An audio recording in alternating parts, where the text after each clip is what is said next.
The Messiah has been popular for 100 or so years, 200 years, hasn't it? And not for nothing. It's a product of a really, really great musician.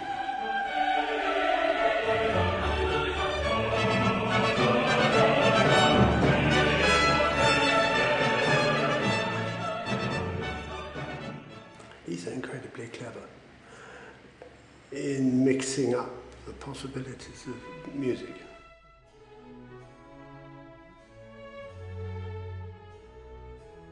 And he's so prolific with melodies.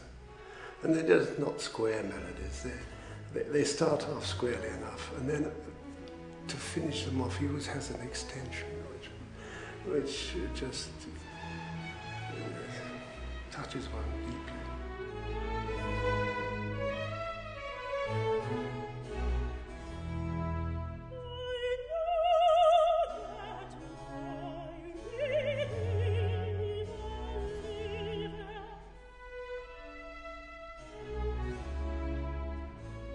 Now the fashion is, of course, that symphony orchestras shouldn't play this kind of thing. I don't see why we shouldn't. It's everybody loves it, and there are other ways of playing it. I refuse to accept performance rules by decree, and we're all musical enough to know how music goes, and some of us have a different taste in sound.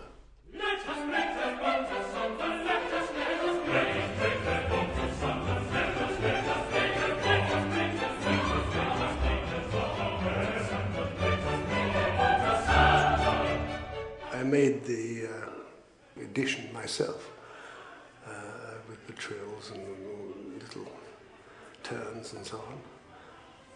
It's very tempting to put in too many of those, and I hope we haven't done that.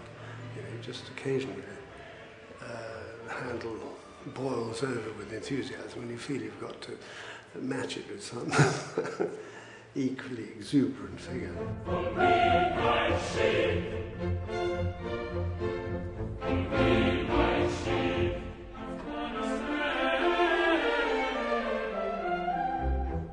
Perhaps we're a little unorthodox, doing With His Stripes with an unaccompanied chorus. And it's really old-fashioned cathedral music, and it sounds so beautiful. And the other wickedness was to start the Amen without the accompaniment. I'm sure I shall get into trouble for that, but it sounds good.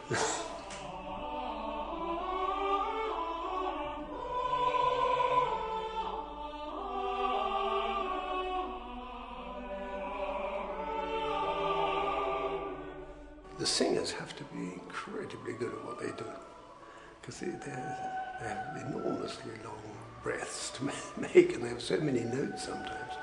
It's a real test of technique.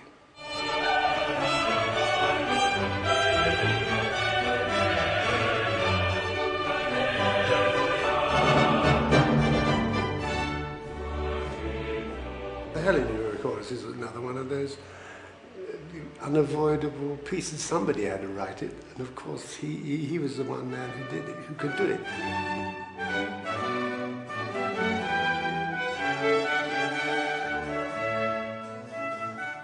And his use of trumpets is just amazing, isn't it? He doesn't use them all the time, but when he does, they really tell.